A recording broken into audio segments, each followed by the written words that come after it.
and Kosacheff, is going to tell us a harrowing story of life and death. So please welcome Anne.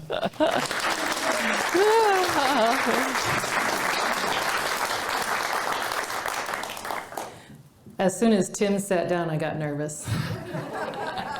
But I can't see you, so it's okay. So yeah, this story is about running on calls with the ambulance. And I've been here in Yupik country for 27 years, and my very first ride in the ambulance was as a patient.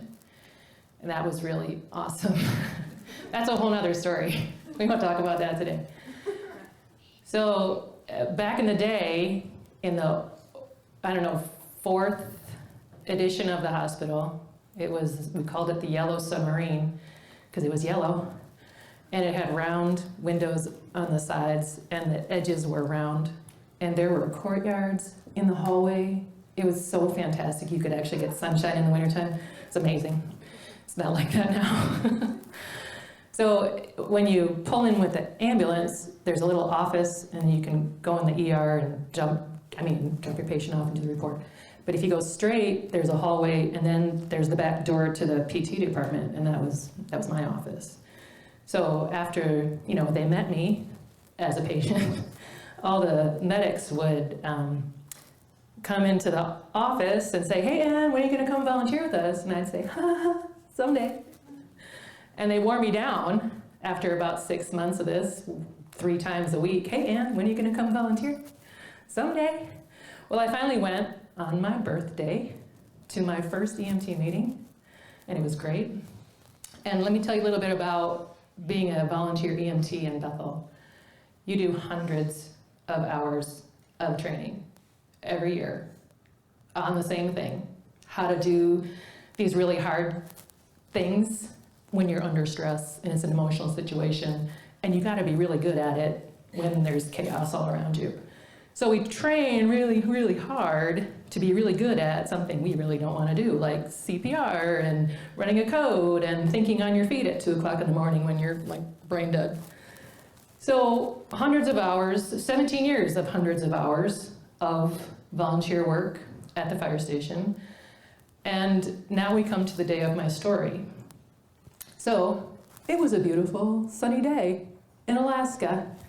I decided not to have an adventure. I decided I should go volunteer at the fire station because my buddy Josh was on shift, and back in the day, we had one paid, they were all guys, so one paid guy per shift, and then volunteers were hopefully gonna sign up to help out. So I was the volunteer, and he was the paid guy.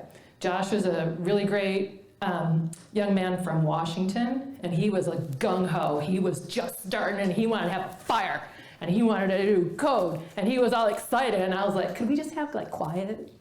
I want a nice quiet time. So we get a call for an elderly man not feeling well, which, could be anything, right?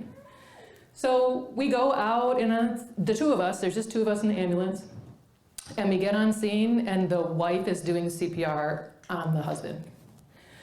So I can't see you. Oh, now I can. Does anybody out here know CPR? Been trained in CPR?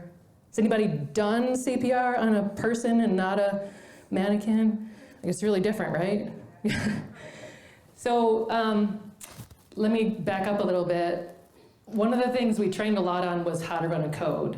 And so 17 years of hundreds of hours of practice kicked into gear, and Josh immediately started doing compressions, and I immediately jumped in with the Zoll, and I took a quick look.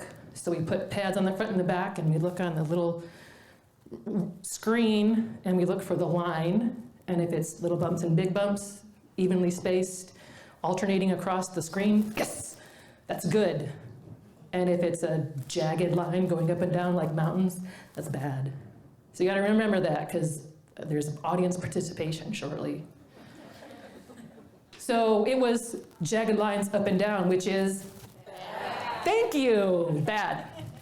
So we continued to do all the things that we trained for 17 years, hundreds of hours a year to do. We did an IV, we did the put the pads on, we did the shocks, we did the CPR, and people were trickling in because we toned out for help. And so somebody was doing respirations, and somebody was doing the IV, and somebody was doing the medicine, and somebody was taking care of the wife and getting the story from her. And we're doing all the things. And somewhere along the line, you're supposed to check for a pulse. So we checked for a pulse, and we had one. It was very exciting. We'd never done this before. Like, we've done it a lot, but we'd never been successful. And then we looked at the screen, and it was little bumps and big bumps alternating across the screen, and that is good. Yes, you guys are great. So now what? So then we're like, okay, now we have to take care of the patient, because now we have a live patient, and we have to keep them that way. So we're checking the vitals, and we're still doing like fluids through the IV, and we're putting them on a backboard and strapping them down.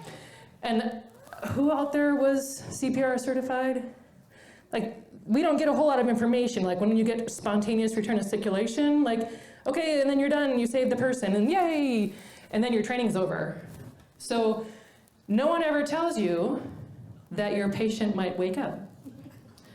So we have done several codes, and again, this is our first successful one. This man just starts yelling, "Ah!" And we're all, whoo! Okay, we're gonna keep taking care of you because you're not awake yet. And then he decides he wants to sit up. So he's yelling, "Ah!" And he's tearing the straps off, and he's trying to sit up. And I thought, oh, well, I mean, if you want to walk out to the ambulance, I mean, I'm not going to say no. And then, I'm the lead medic. I'm not supposed to let people die on my shift. So we called the wife over, and she calmed him down, and we got him laid down on the backboard. We safely packaged him up and put him in the ambulance, took him to the ER. I have no idea how much time I have. Like, I can't even really see you. Hopefully I'm doing okay. She hasn't got the hook out yet.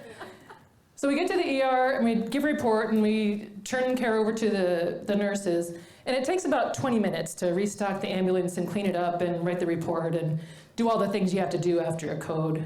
And as we're leaving, we have to walk like around the ER door, and we peek in, and he's sitting up talking to the nurses, his eyes wide open. It was awesome. We were so excited. And so that was our first confirmed save. We took a person without a pulse, who wasn't breathing, and he was talking and eyes awake, having a conversation with the nurses at the end. And don't you want to know why we had this first one? Yes. Yes. Because somebody was doing, bystander CPR. Bystander CPR save lives. We don't save lives.